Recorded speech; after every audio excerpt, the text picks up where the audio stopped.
Bonjour et bienvenue dans ce live sur la confiance relationnelle. Alors je vais vous demander si c'est ok pour vous de me dire si vous m'entendez bien, si vous me voyez bien, pour être sûr que les conditions techniques sont bonnes. Je vous laisse aussi quelques instants pour arriver. Je vais vérifier l'image de mon côté.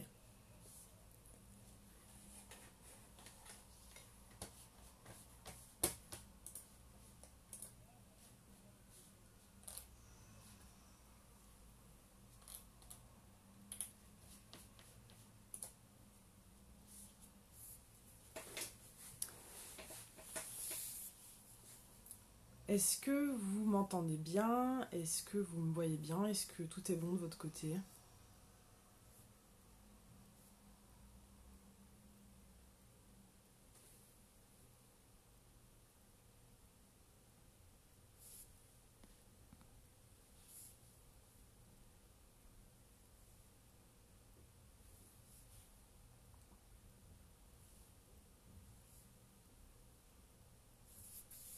Ok, moi ça a l'air de fonctionner. Alors, comme d'habitude, là, je vais vous proposer un point de vue, une sorte de modélisation sur un sujet particulier. Ce n'est en aucun cas une vérité absolue, ce n'est en aucun cas la seule manière de voir les choses, hein. C'est juste une grille de lecture que je vous propose, que j'ai l'habitude d'utiliser euh, dans mes coachings. En l'occurrence, là aujourd'hui, c'est vraiment sur la notion de confiance dans la relation. Ça peut concerner les relations de couple, mais également on peut vraiment appliquer cette grille de lecture sur les relations, par exemple, de partenariat professionnel ou sur les relations d'amitié. C'est vraiment voilà, un indicateur qui peut s'appliquer à des situations très différentes. Pas forcément que des situations de couple, parce que c'est souvent autour de la question du couple hein, qu'on évoque ce thème de la confiance en l'autre, en tout cas. Pour ce thème-là, en fait, j'étais tombée il y a quelque temps sur une vidéo de Brené Brown que je vous partagerai en lien de la vidéo ici, euh, qui s'appelle L'anatomie de la confiance. Alors cette vidéo existe uniquement en anglais et à ma connaissance sans sous-titres français ni doublage. Donc en fait, elle m'avait vraiment impactée. J'avais vraiment trouvé que c'était limpide, clair, hyper efficace et pertinent, hein, sachant que Brené Brown, c'est une chercheuse, hein. Elle est psychologue, chercheuse, donc je me suis directement inspirée, même pas inspirée en fait, hein, j'ai vraiment pris sa vidéo, j'ai traduit les éléments qu'elle évoque et puis je les ai tout simplement reclassés, voilà, avec un plan hyper classique, et c'est ça que je me propose de vous transmettre aujourd'hui. Donc c'est vraiment la transmission de ma compréhension de la vidéo de Brené Brown sur la question de la confiance dans la relation. Évidemment, moi je vais vous donner les éléments de manière synthétique. Dans sa conférence, il y a des explications un petit peu différentes et puis il y a surtout toute une histoire derrière de comment elle en est venue à se poser ce type de questions. Je vous laisserai découvrir ça pour celles et ceux qui sont anglophones et qui peuvent y accéder directement. Et pour les autres, si jamais vous voyez passer une version de cette vidéo avec une traduction ou des sous-titres, n'hésitez pas à me le communiquer hein, parce que je serais ravie de pouvoir la partager pour les personnes qui ne sont pas anglophones. Ok, il y a déjà pas mal de gens qui sont là. Bonjour Valérie. Est-ce que tu peux me dire Valérie si le son est bon? Si l'image est bien aussi? Bonjour Isabelle. Bonjour.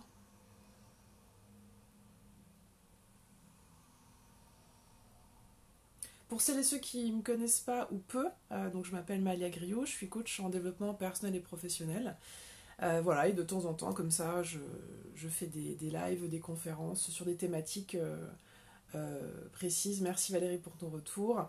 Dans le but de partager un petit peu, si vous voulez, ce qui est le plus, à mon avis, le plus efficace, le plus universel et ce qui revient très souvent dans mes accompagnements. Donc le but, c'est vraiment de pouvoir vous transmettre ce que je sais, ce que j'apprends et ce qui me semble fonctionner, dans le but que vous puissiez vous l'approprier et puis travailler de manière autonome. Alors n'hésitez pas à partager, hein, évidemment. Le but, c'est que cette connaissance soit disponible pour tout le monde. C'est comme ça que moi j'envisage mon métier, c'est-à-dire qu'il y a évidemment tous les accompagnements que je fais, surtout en individuel, et qui sont évidemment la source de mes revenus, le cœur de mon métier, disons. Et puis, il y a aussi tout un aspect vidéo, conférence, partage de documentation qui, pour moi, sont font partie de l'aspect transmission, qui est aussi quelque chose qui me tient à cœur dans mon métier. Bonjour tout le monde. Bon, ok, alors je vais commencer directement. Bonjour Cécile, ça me fait plaisir de vous voir tous et toutes. Donc, sur la question de la confiance relationnelle.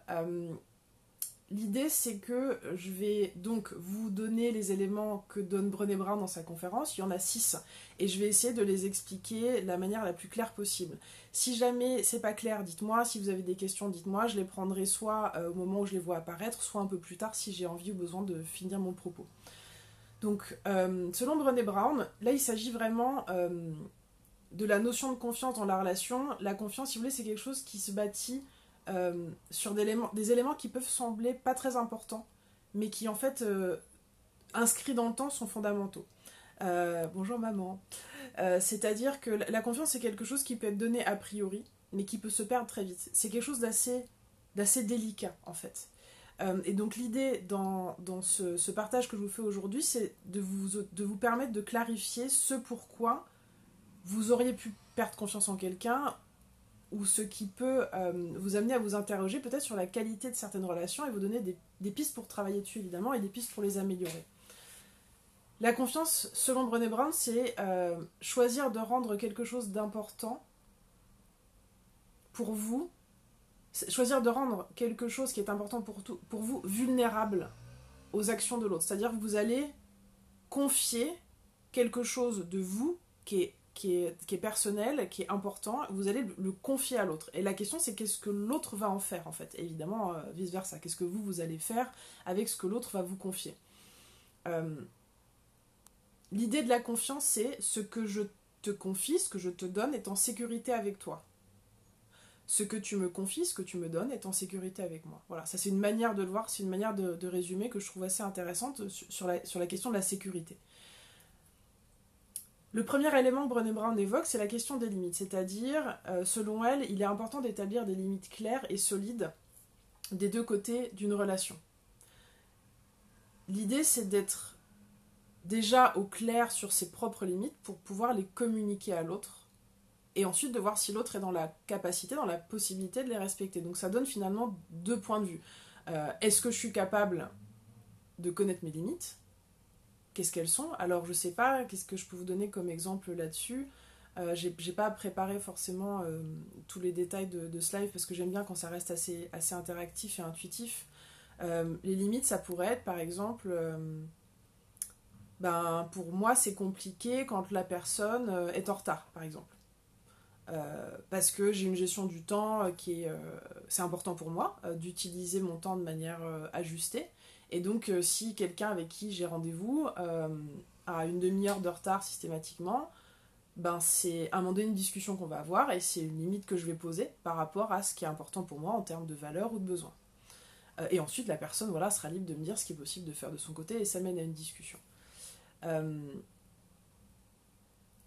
C'est aussi sur la question d'être un petit peu authentique et honnête, c'est-à-dire... Parfois, dans le relationnel, on perçoit les limites de l'autre, mais en fait, ça nous arrange bien de pas trop les respecter. Ça nous arrange bien de pas vraiment les prendre en compte. Par exemple, quelqu'un qui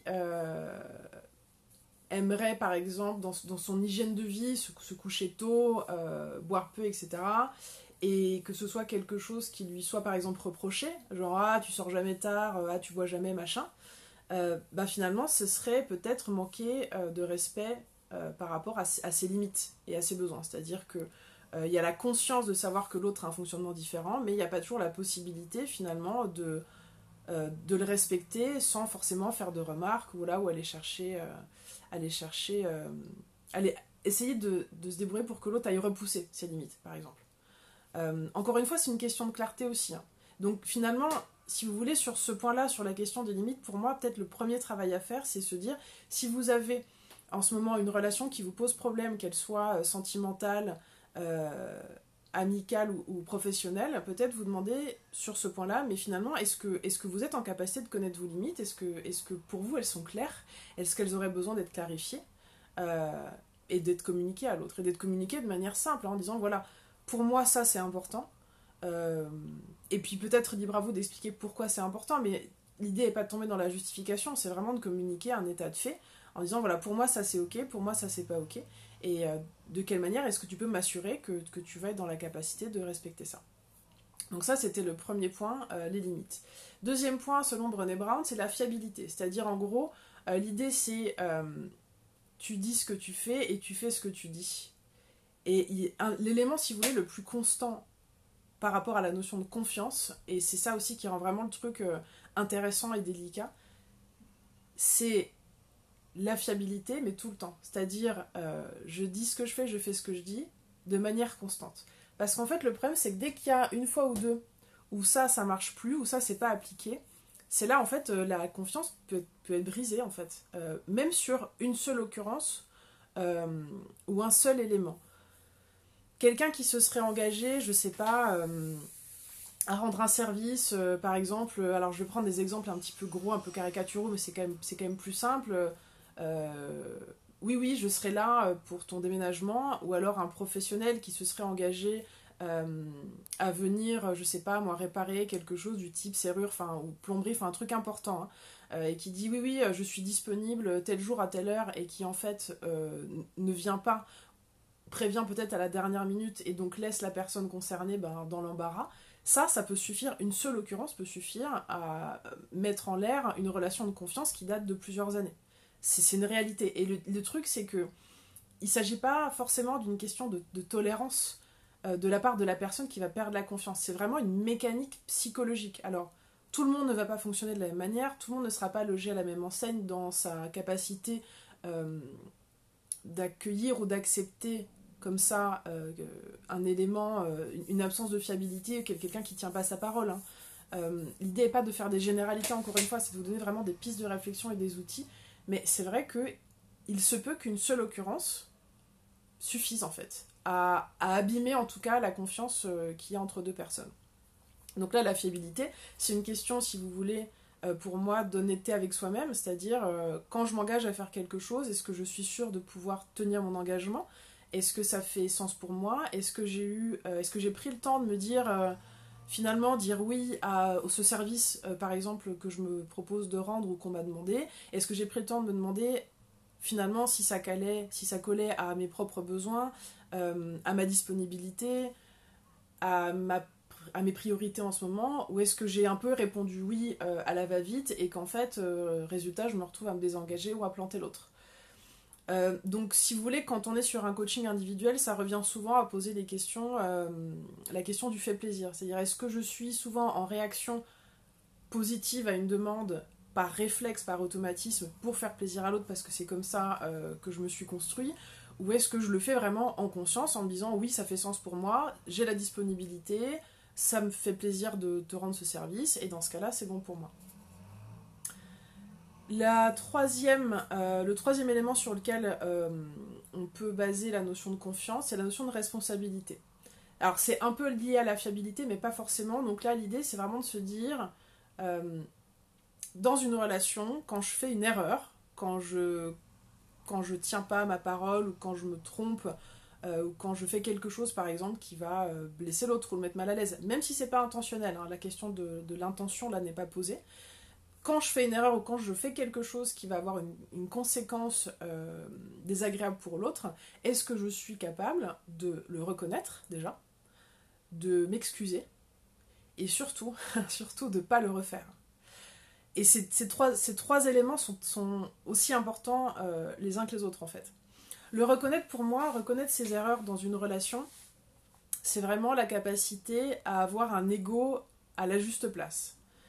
C'est-à-dire, j'ai un ego suffisant pour avoir une estime de moi-même, pour savoir quelle est la limite entre moi et l'autre, voilà, et pour prendre soin de moi et savoir me faire passer en premier.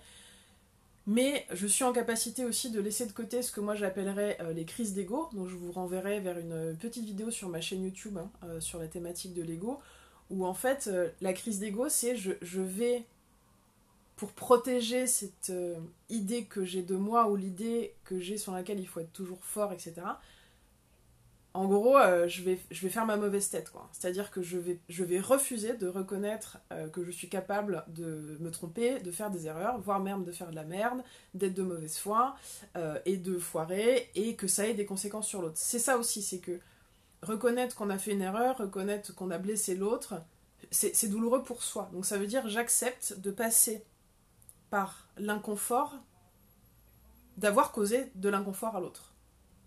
Encore une fois, c'est valable dans tous les types de relations, hein. Amoureuses, amicales, professionnelles, ça marche. Donc sur cette question de la responsabilité, la première chose c'est vraiment, je reconnais, je suis en capacité de reconnaître quand je me suis trompée.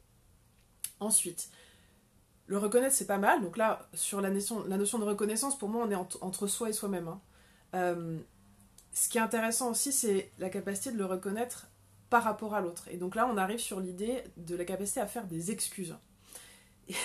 Et alors ça, il y a un truc, c'est un truc technique pur de communication que les gens savent pas forcément. Donc, je vous le livre, notez-le parce que c'est un truc qui vous servira, j'en suis absolument persuadée. Quand vous vous excusez d'avoir fait quelque chose, c'est en dehors de toute question de votre intention. Parce que souvent, les gens vont dire « Ah, mais j'ai pas fait exprès ». Mais on s'en fout en fait, c'est pas le sujet. Quand vous remarquez que vous avez, ou qu'on vous fait remarquer que vous avez blessé, vous avez fait quelque chose qui a été désagréable ou qui a impacté l'autre, l'excuse ne veut pas dire j'ai fait exprès. L'excuse veut dire je reconnais que mon action ou inaction t'a causé un dommage et je suis désolée que tu souffres. Et en fait, souvent les gens, ils essaient de justifier en fait, c'est-à-dire je m'excuse mais. Et ça en fait, par rapport à la personne qui va recevoir l'excuse, c'est complètement foireux. Parce qu'en fait, le récepteur de ça, il va entendre le mais, et c'est fini en fait. C'est-à-dire que l'excuse, elle est effacée, c'est comme si elle était effacée par la justification qui suit. Ça vous paraît peut-être être un détail, mais je vous promets, ça change tout. Si vous vous excusez, ne faites que ça.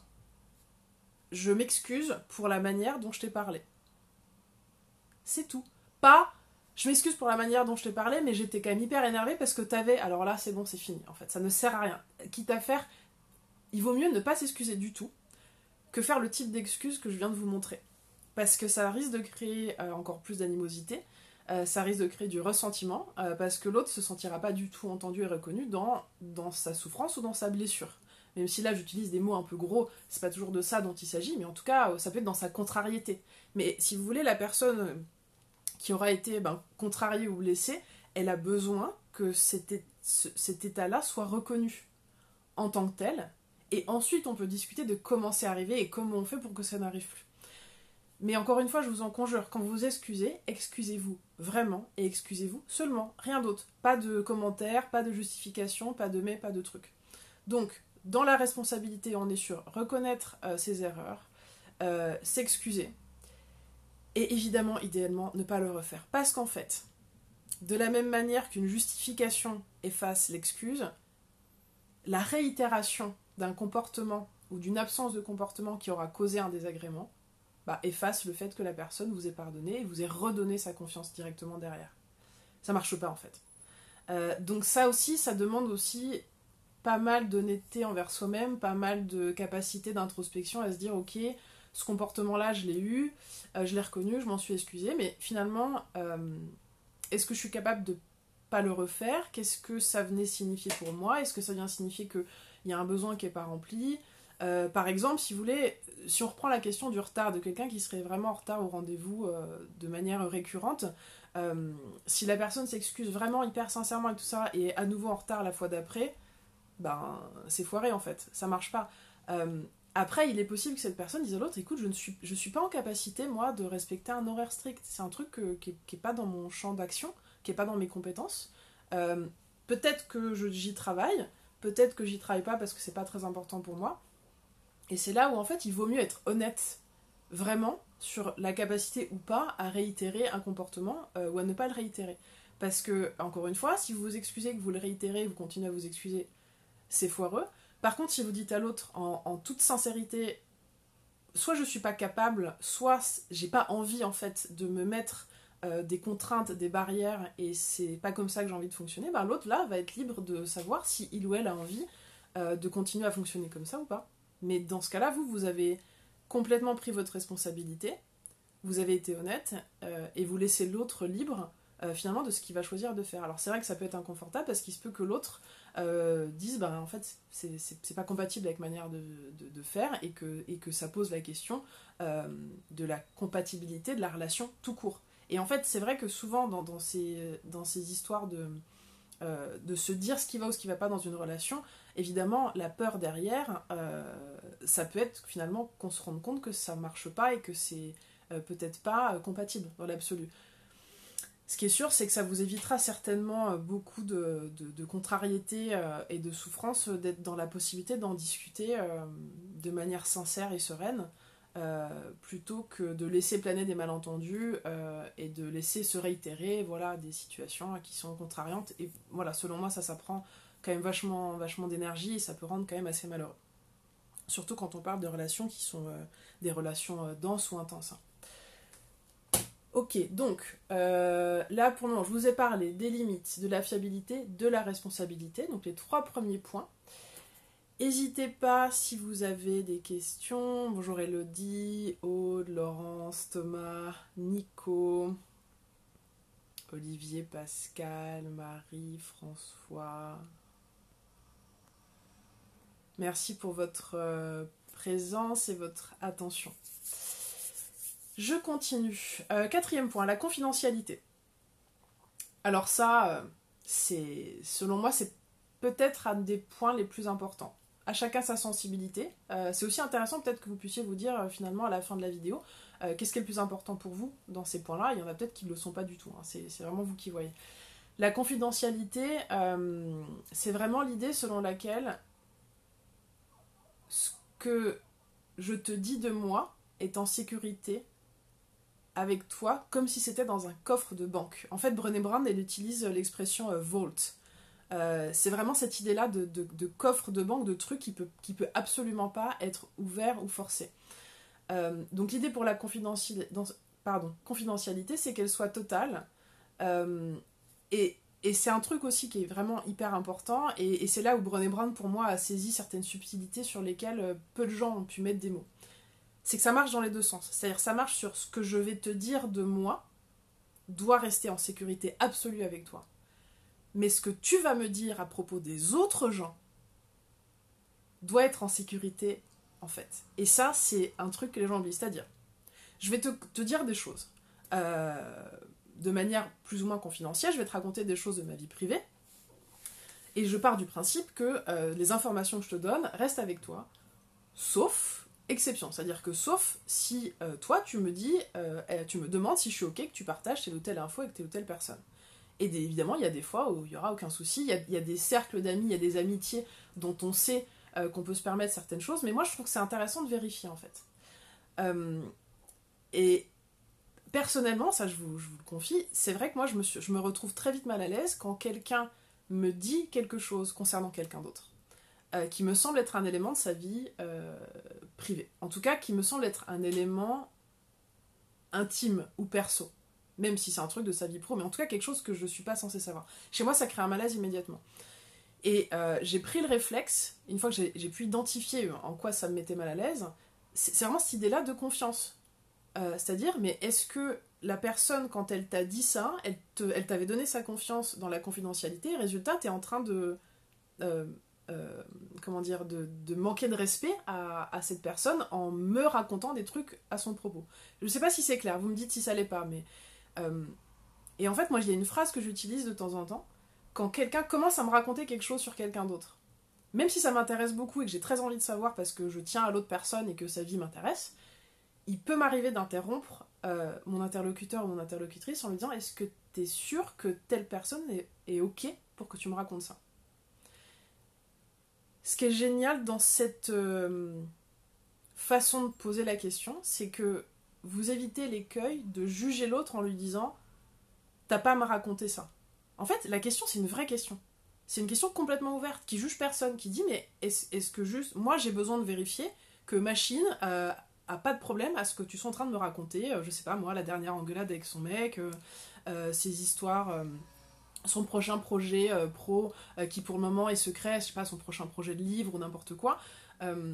Et donc l'idée, vraiment, c'est déjà le fait de poser cette question-là, ça va vous demander un truc qui est pas forcément confortable, c'est que ça va vous demander d'interrompre. la personne qui est en train de vous parler. Le plus tôt possible, en fait. Passer ce petit inconfort-là d'interrompre la personne, vous verrez que finalement, cette question-là, elle est vachement libératrice. Parce que soit, de toute façon, la personne va s'arrêter, va réfléchir. Finalement, est-ce que c'est ok pour moi de raconter ça? Est-ce que c'est quelque chose qui m'a été raconté de manière... en confidence ou pas? Et en fait, quand la personne va s'arrêter et y réfléchir, soit elle va se dire, mais bien sûr, il n'y a aucun problème, c'est complètement ok, et elle va continuer à vous raconter, et c'est très bien. Sachant que tout le monde peut faire des erreurs après, mais ça c'est un autre sujet, il n'y a pas de souci là-dessus. Hein. Soit la personne, elle va être, entre guillemets, obligée, alors c'est un peu de la manipulation, hein, je vous le dis vraiment très très franchement, elle va être obligée de s'interroger et de comprendre qu'elle est en train de faire un truc qui est peut-être pas ok. Et là, il y aura peut-être un léger malaise, où elle va se dire, ah, je suis pas sûre, et dans ce cas, libre elle d'aller vérifier avec la personne concernée si c'est ok. Voilà, mais ça peut être un texto en disant, est-ce que je peux raconter à machine ce qui t'est arrivé l'autre jour? Et puis l'autre répond oui ou non, et c'est parti, quoi. Je veux dire, il n'y a pas... Et si vous saviez le nombre de malentendus et d'engueulades qui pourraient être évités en posant cette question-là, en disant est-ce que t'es sûr que telle personne est ok que tu me racontes ça d'elle, franchement, c'est un outil assez exceptionnel. Donc je vous laisse tester. Merci Cathy de me dire que les explications sont claires, tant mieux. Je vous laisse tester ça, c'est vraiment très intéressant. Si vous voulez, dans l'idée, c'est d'éviter que l'intimité créée avec l'autre soit plombée en termes de qualité par des ragots, en fait. Non pas que j'ai de jugement ou que je sois contre le fait de raconter des choses les uns sur les autres, c'est pas ça en soi le problème, c'est d'aller le faire dans le dos des personnes. Et donc c'est vrai que moi, personnellement, si je rencontre quelqu'un que j'aime bien, avec qui j'ai envie de devenir amie ou avec qui j'ai envie de travailler, et que cette personne à plusieurs reprises me raconte quelque chose concernant quelqu'un d'autre et que je suis pas sûre, voire même que je suis sûre que c'est pas une bonne idée, moi je lui raconterai jamais rien en fait, ou alors rien qui ne puisse être partagé.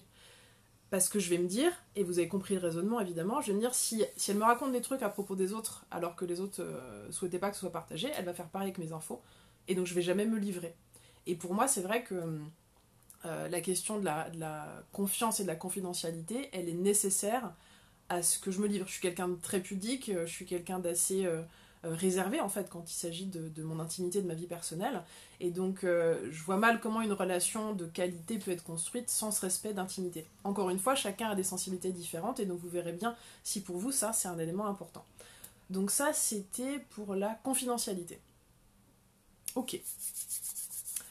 Ensuite, en cinquième notion, la notion d'intégrité. Alors cette notion-là, elle est un peu plus complexe peut-être que les autres, vous me direz. Bonjour Tifed, bonjour Malika. Oui, bien sûr. Alors si vous arrivez en route du live, bien évidemment, vous pourrez le regarder en replay. Je le mettrai sur la page Facebook. Et je le mettrai aussi sur la chaîne YouTube. Donc pas de souci, si vous voulez passer, faire coucou, repartir, vous aurez l'intégralité de la vidéo accessible aujourd'hui ou demain, enfin très rapidement. Donc j'en étais à l'intégrité. Donc là, pardon. Selon Brené Brown, il s'agit de choisir le courage plutôt que le confort, choisir ce qui est juste plutôt que ce qui est fun, rapide ou facile.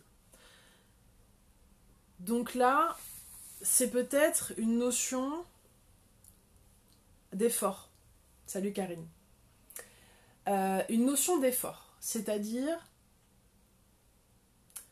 sans aller à l'encontre de mes propres besoins, parce que ça marche jamais, ça, aller à l'encontre de ses propres besoins, donc je prends conscience de mes besoins et je regarde, je vérifie ce qui est pour moi. Sans aller à l'encontre de mes besoins, je choisis d'être en capacité de faire ce pas de plus pour l'autre. Parce que ça fait sens pour moi. L'idée n'est pas de se forcer, parce que ça marche pas. L'idée est de le faire en conscience, parce que ça fait sens et parce que dans telle relation, vous avez cette envie, vous avez cet élan. Là aussi, ça demande beaucoup d'honnêteté. Par exemple, j'aimerais déjeuner avec une amie. Elle habite pas très près. C'est un peu compliqué d'aller chez elle. C'est un peu chiant, pour être honnête. C'est juste chiant d'aller chez elle. Je l'ai pas vue depuis longtemps. J'ai envie de la voir. Elle est très occupée. Honnêtement plus occupée que moi. Je choisis de faire cet effort. de faire ce trajet qui est un peu long et un peu chiant pour aller déjeuner avec elle. Je le choisis consciemment parce que ça fait sens pour moi dans le cadre de cette relation. Il y a aussi, si vous voulez, une notion de valeur. C'est-à-dire,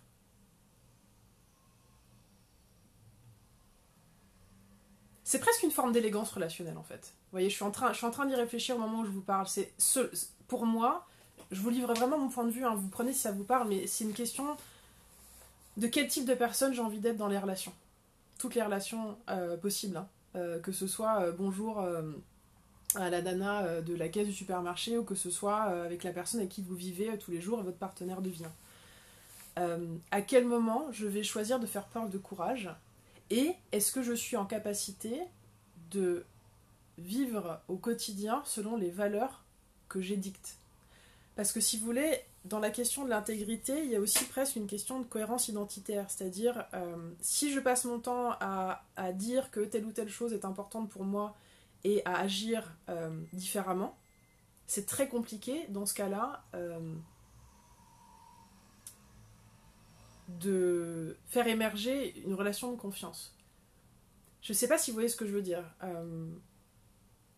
Alors, on n'est pas loin de la notion de fiabilité, de dire ce que je fais et faire ce que je dis, mais c'est un peu plus compliqué que ça. C'est-à-dire que là, on est vraiment sur les valeurs peut-être profondes.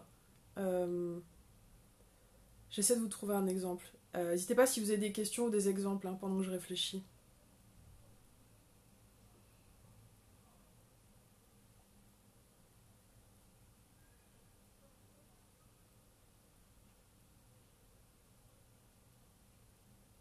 Oui, Karine, contre-valeur ou valeur non nourrie, bien sûr. Ouais, ouais. Est-ce que j'ai un exemple pour vous sur ça?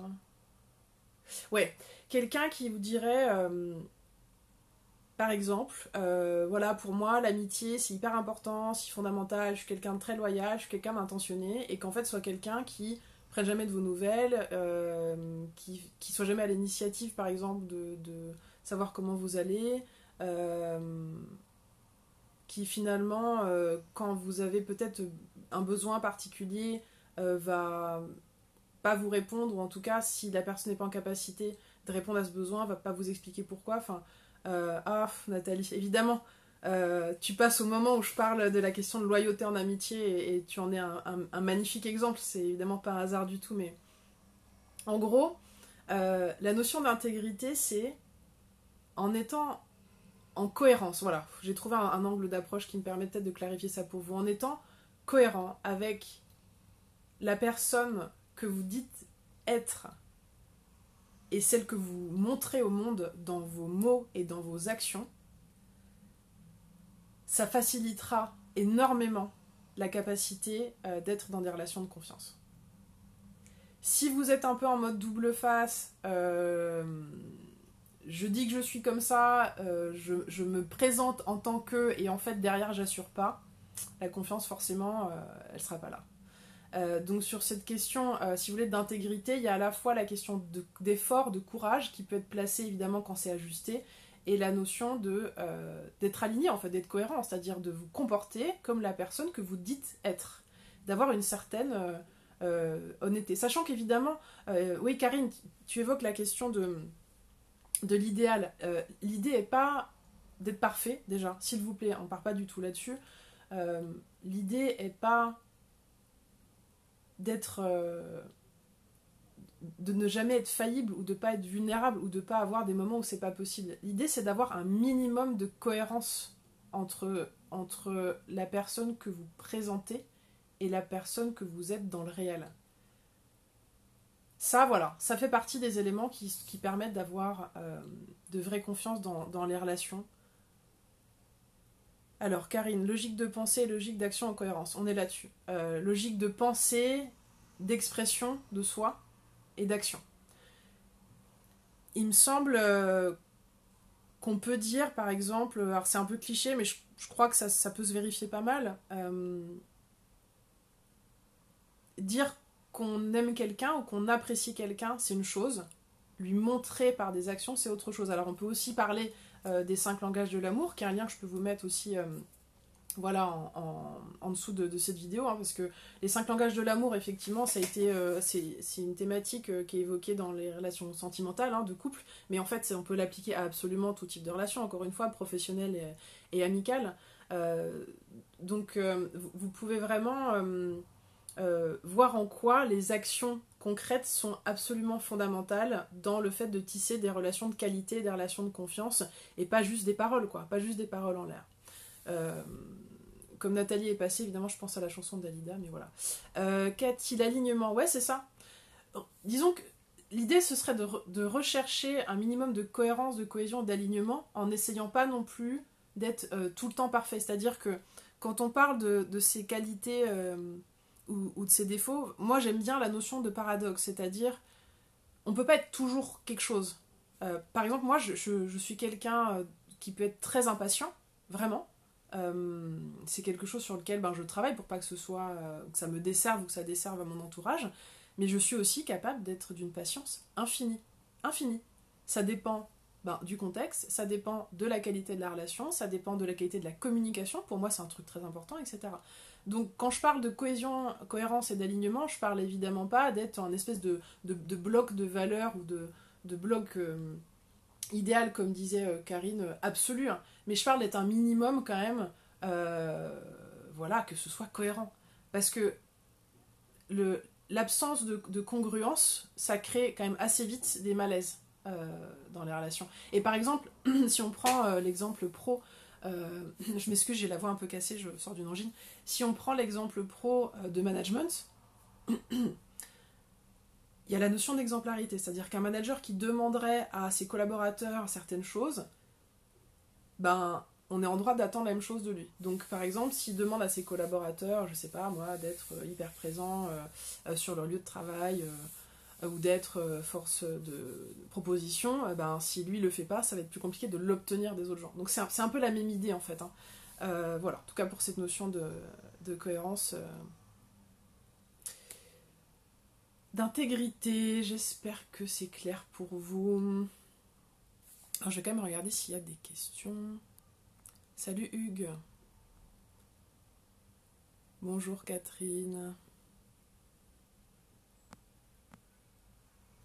Bonjour Machu Picchu. J'adore les noms des gens sur Facebook, ça me fait délirer des fois. Machu Picchu. C'est bien, ça fait voyager. Ok, alors, point numéro 5. Le non-jugement. Donc moi je l'avais résumé, je vous le lis, j'avais résumé en disant: je peux galérer et te demander de l'aide sans que tu me juges.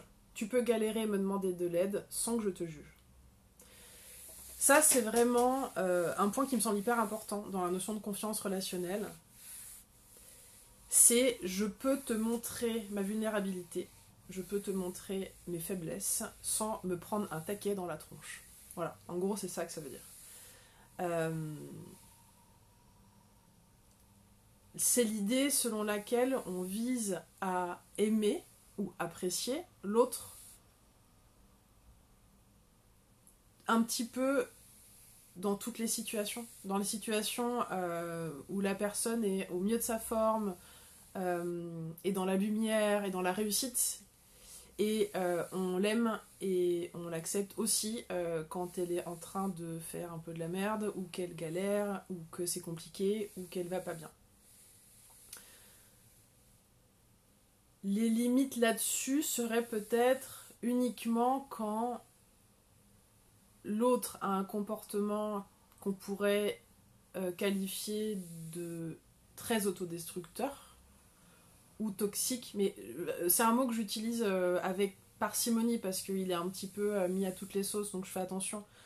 Je vais prendre un exemple, encore une fois, un petit peu caricatural, mais quelqu'un dans une relation d'amitié qui aura un gros problème de drogue dure, un truc un peu hardcore, et qu'en souffre, pour qui c'est vraiment un problème concret, et qui se retrouve dans des histoires, dans des difficultés régulièrement, et qui ferait pas grand chose pour s'en sortir, ou alors qui tiendrait pas très longtemps peut-être ses engagements. Ça, c'est peut-être... si vous voulez, la question là n'est pas la question du jugement, c'est la question de à quel point vous acceptez d'être en relation avec quelqu'un qui, en fait, est en train de s'autodétruire. Voilà, en gros. Hein. Mais sorti de ça, pour moi, l'idée, c'est vraiment d'être dans la possibilité ouais, d'accepter l'autre, même quand il est vraiment pas bien, quoi. Pas juste quand tout va bien et quand l'autre est fun, etc. Alors, pareil, si la personne en question est quelqu'un de très très déprimé, qui va mal constamment depuis des années, ouais, ça peut, on peut se dire, bon, est-ce que ça fait sens pour moi de continuer à être en lien? Est-ce que c'est ok pour moi de tenir ça ou d'avoir l'impression de porter cette relation? Mais voilà, pour moi, en dehors de ces cas un petit peu extrêmes, un petit peu particuliers, l'idée c'est de faire hyper attention à la manière dont vous allez recevoir la vulnérabilité de l'autre. Alors surtout dans les histoires de couple, quand les personnes sont dans des situations un petit peu conflictuelles, si jamais votre partenaire vous montre ou est dans une situation de vulnérabilité et qu'à ce moment-là, vous n'êtes pas là pour lui ou pour elle ou vous lui mettez un taquet, c'est vraiment le genre de truc qui peut détruire une relation. Et qui sont... C'est très très dur à reconstruire. Ça se fait. Moi j'ai fait pas mal de coaching de couple à un moment donné. Ça se fait, hein, ça peut se reconstruire, mais ça demande énormément de travail, énormément d'efforts. Et parfois juste c'est pas possible en fait. Hein. Voilà pour ce 5e point sur le non-jugement. Après, quand je parle de demander de l'aide, je parle pas d'obligation d'accepter d'aider les gens. Hein. Je parle de capacité à entendre que la personne ait besoin d'aide. Il y a aussi la question et la capacité, quand on voit quelqu'un qui galère, à lui dire qu'est-ce que je peux faire pour toi? C'est-à-dire que j'ai eu pas mal de situations où les gens me disaient, par rapport à leur relation d'amitié, souvent, ah, j'en ai marre, il ou elle se plaint constamment, c'est insupportable, etc., etc. Avec du ressentiment qui se comment dire, le ressentiment augmente au fur et à mesure puisque la personne continue à se plaindre. Donc un outil dans ces cas-là hyper simple, c'est de dire coucou Clotilde, c'est de dire concrètement qu'est-ce que je peux faire pour toi. Et là vous renvoyez la personne à sa responsabilité qui est de vous dire comment vous pouvez l'aider. Et vous allez être surpris parce qu'en fait souvent ce qui se passe c'est que la personne vous répond en fait juste que tu sois là, c'est bon. Que tu sois là, que je sente que tu sois là pour moi, que tu prennes de mes nouvelles de temps en temps, que tu me prennes dans tes bras. En fait, souvent quand les gens ont des galères, ils ont besoin de tendresse, d'affection, d'écoute. Ils ont besoin que leur souffrance ou que leur difficulté soit reconnue. Ils ont besoin d'être soutenus et valorisés dans l'idée d'être normal, de ne pas être à côté de la plaque et que ce qu'ils fassent soit déjà très bien. Beaucoup plus que tout ce qui est de l'ordre de la résolution de problèmes et des conseils. Et en fait, souvent, quand quelqu'un nous livre une difficulté, c'est le premier réflexe qu'on va avoir, surtout les gens qui sont dans le domaine du développement personnel et coach. Enfin, je fais une généralité qui est peut-être complètement fausse d'ailleurs, mais ça peut arriver en tout cas d'avoir le réflexe de dire tiens, tu devrais, ou tu pourrais faire telle ou telle chose, tiens, est-ce que tu as pensé à... Et en fait, ce que la personne recherchait peut-être en vous livrant sa difficulté était pas du tout un conseil et pas du tout une recherche de solution de votre part, mais vraiment la reconnaissance de ce qu'elle traverse et le fait que vous soyez présent et solide pour elle ou pour lui. De toute façon, pour moi, le plus simple dans ces cas-là, c'est de dire de quoi tu as besoin et de laisser la personne vous indiquer finalement ce qui va être bon pour elle, quoi. Alors c'est vrai, Karine, certaines personnes peuvent difficilement s'autoriser le non-jugement. Dans ce cas-là, je renvoie chacun à sa responsabilité, en fait, dans l'idée de... Pour moi, je fais une petite digression sur ce point-là. Ne pas juger, ça ne veut pas dire ne pas avoir une opinion. Parce qu'en fait, c'est, selon moi, vous prenez si ça vous parle, mais ne pas avoir d'opinion, c'est quasi impossible en fait. On a des opinions sur ce que les gens y font ou pas. Des opinions qui sont pas forcément très gentilles ou très, très, très bienveillantes. Enfin, moi, j'estime pas être une sainte, quoi. Enfin, je suis pas du tout... j'estime être quelqu'un de bienveillant, mais il y a quand même pas mal de tri qui est fait entre ce que je pense et ce qui sort de ma bouche. Hein.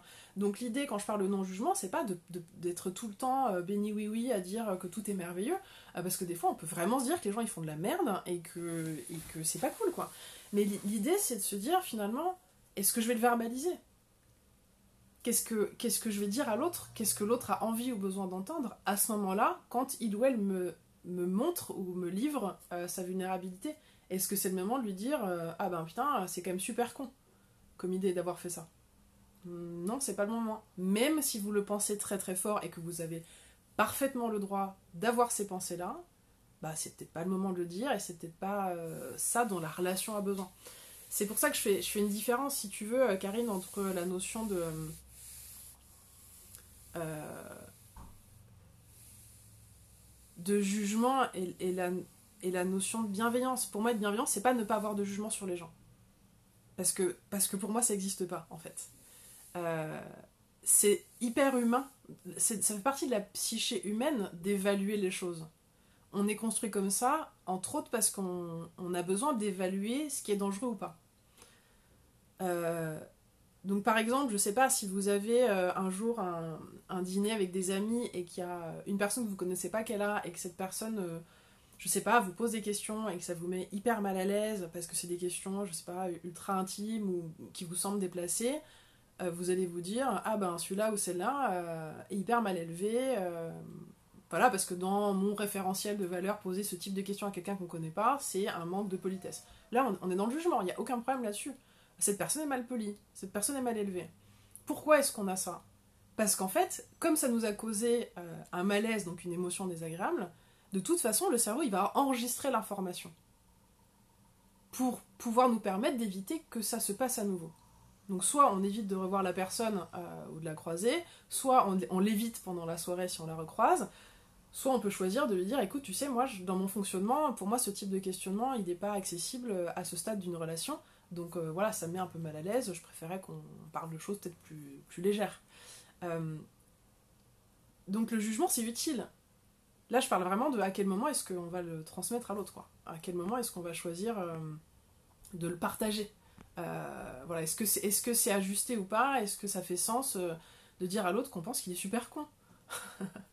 Des fois, ça sera pas très constructif, selon moi, de faire ça. Euh, Ok. Donc, 5 c'était le non-jugement, et 6 la générosité. Alors celui-là, c'est pas forcément ce qu'on croit. Le réflexe par rapport à la générosité, ce serait de dire ah ben, dans une relation de confiance, c'est important que l'autre soit généreux dans peut-être, je sais pas, sa disponibilité ou les cadeaux ou l'argent et de ça. Alors c'est pas du tout ce qu'entend Brené Brown dans sa conférence. Là, pour le coup, elle parle d'un truc très différent. Je l'ai résumé comme suit. J'ai besoin que tu fasses la supposition la plus généreuse me concernant. C'est-à-dire, un exemple, si j'oublie quelque chose ou que je fais une gaffe, j'ai besoin que tu partes du principe que mon intention de base était bonne et que tu vérifies avec moi. Donc là, on reparle aussi un tout petit peu de la question de la responsabilité dans l'idée de faire des erreurs, etc. Dans le sens où ce qui peut nourrir la confiance, c'est je choisis consciemment de partir du principe que même si t'as fait un truc pas très cool, c'était pas contre moi, ou c'était pas parce que tu voulais me nuire, mais que c'était pour d'autres raisons. Peut-être que j'ai besoin de les connaître, ces autres raisons. Ça aide, franchement ça aide. Donc dans ce cas-là, je m'autorise à poser la question et à pouvoir avoir une discussion honnête là-dessus. Mais là, c'est vraiment quelque part quelque chose de l'ordre d'avoir foi en l'autre, peut-être, et en son intention. Alors là, je sais pas pour vous, mais pour moi, ça concerne peut-être quand même des relations avec une certaine densité, une certaine importance en tout cas, peut-être pas tous les types de relations, parce que c'est pas forcément très facile à mettre en place en plus, hein, cette histoire de foi. Mais finalement, c'est pour que l'autre ait confiance en moi, il m'appartient d'avoir confiance dans son intention profonde envers moi. Pareil, je sais pas si c'est clair pour vous, c'est un truc... moi, la première fois que j'ai entendu ce concept-là, j'ai eu un petit peu du mal à capter le truc, parce que c'était la première fois que je le voyais posé en ces termes. En tout cas, ça rejoindrait peut-être un petit peu... il y aurait peut-être un petit côté accord Toltec dans l'idée de faire toujours la supposition la meilleure. Je dis souvent... qu'on a tendance à faire des suppositions négatives aussi par réflexe de se protéger. Je vous donne un exemple.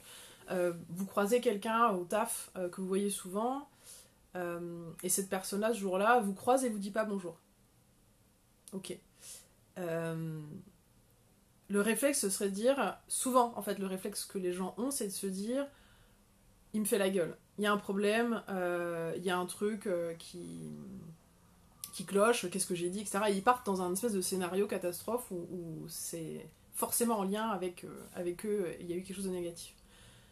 Là, si on appliquait ce concept de générosité, ce serait de faire la supposition la plus généreuse, c'est-à-dire que ça n'a rien à voir avec eux et que l'intention de la personne n'était pas une intention négative envers soi. Et ensuite, de s'autoriser à aller vérifier si besoin auprès de la personne directement.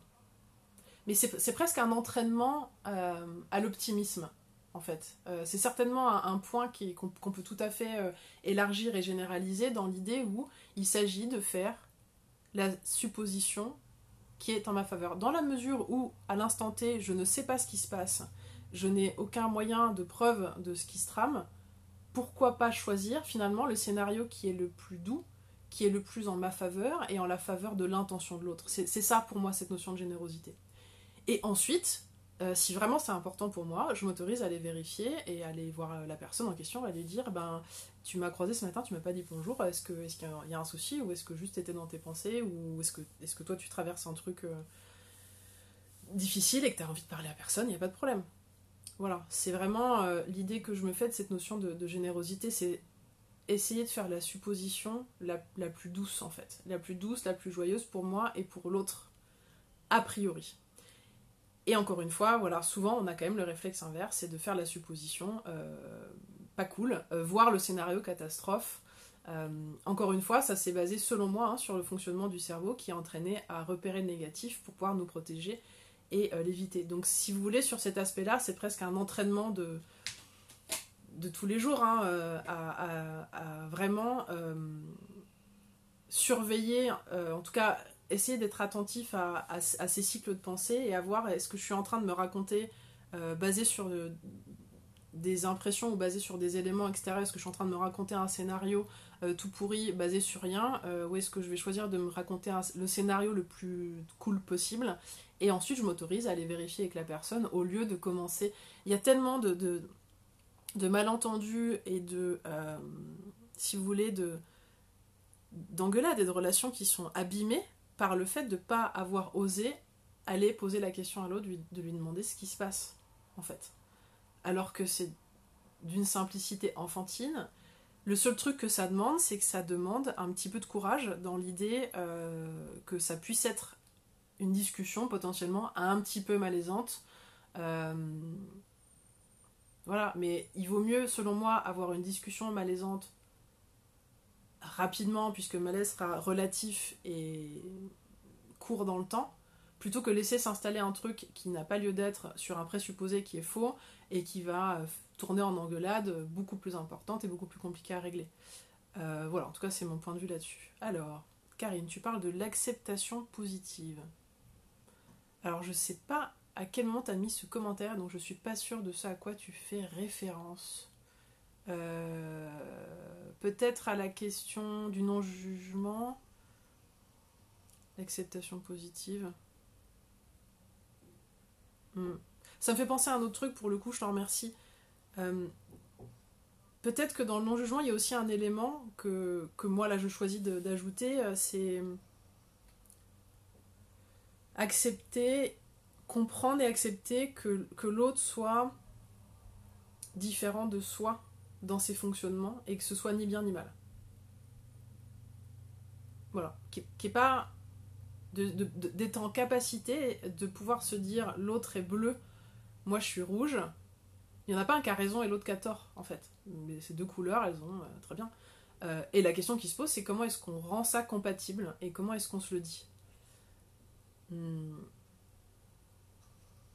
Encore une fois, moi je reviens souvent à la question de la communication de qualité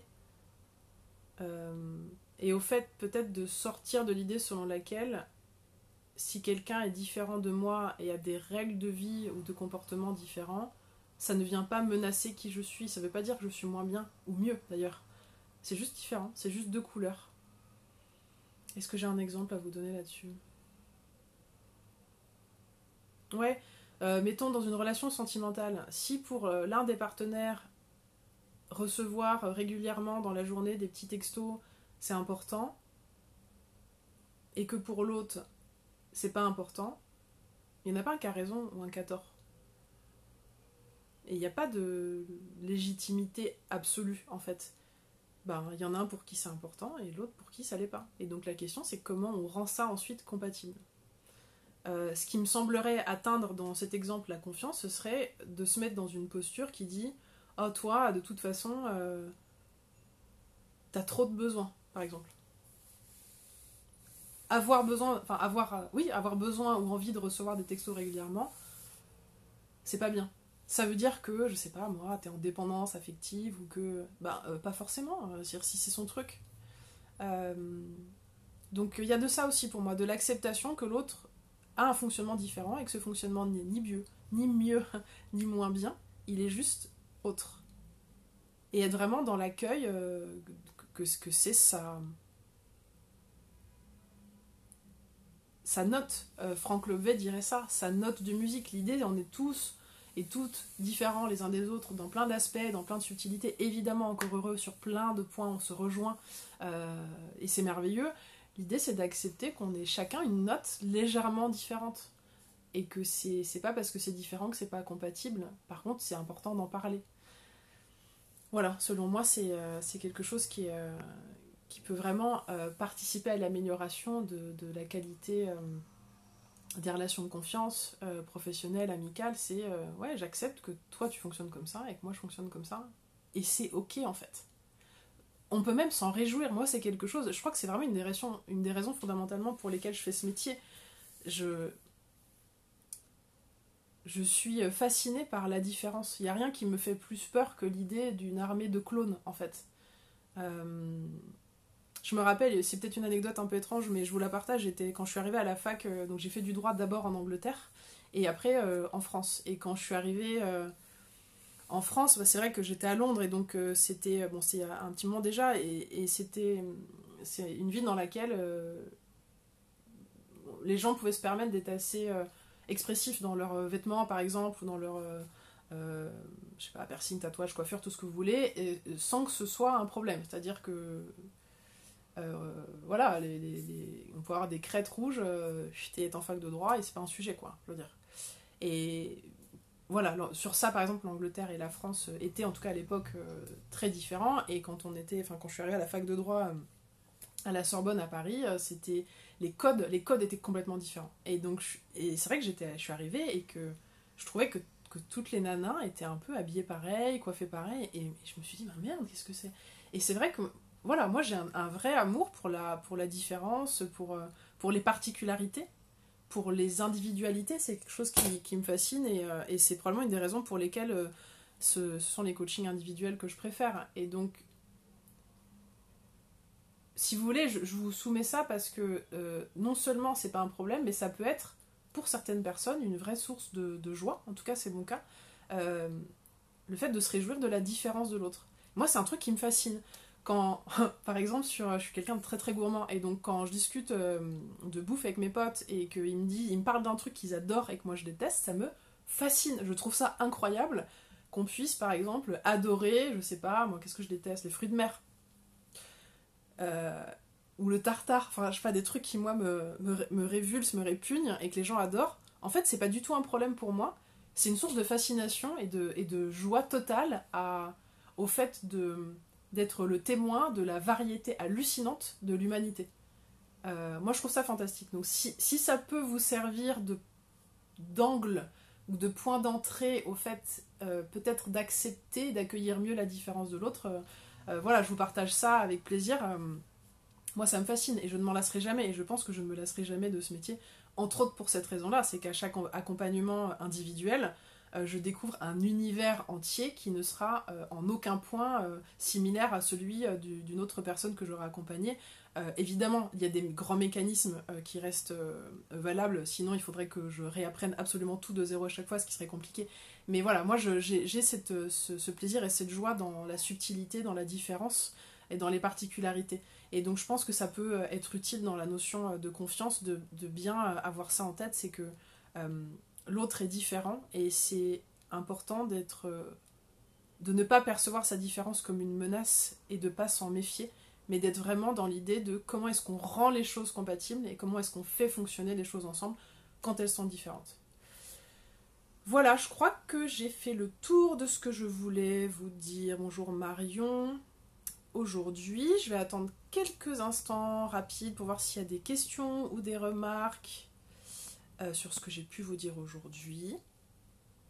Encore une fois, la vidéo sera disponible évidemment en replay sur la page Facebook dès que j'ai terminé, je crois, et puis je la mettrai sur ma chaîne YouTube bientôt.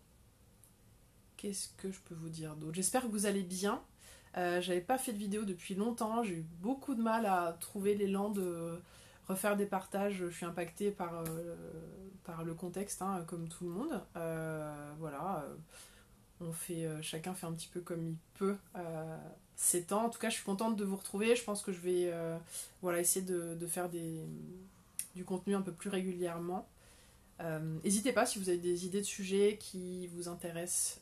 Voilà, j'en ai plein sous le coude, mais je prends aussi les suggestions, les questions. Voilà, je refais un petit tour des commentaires avec plaisir, Cathy.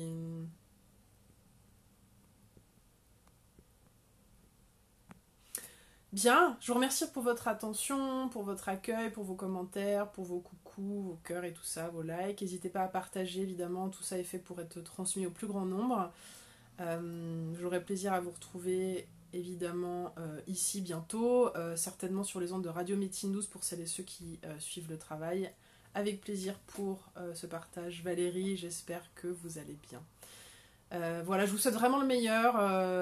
J'espère que c'est le plus cool possible pour vous tous et vous toutes. Je vous embrasse bien fort et puis je vous dis à bientôt sur les réseaux sociaux. Je vous souhaite une très très belle après-midi. Bye.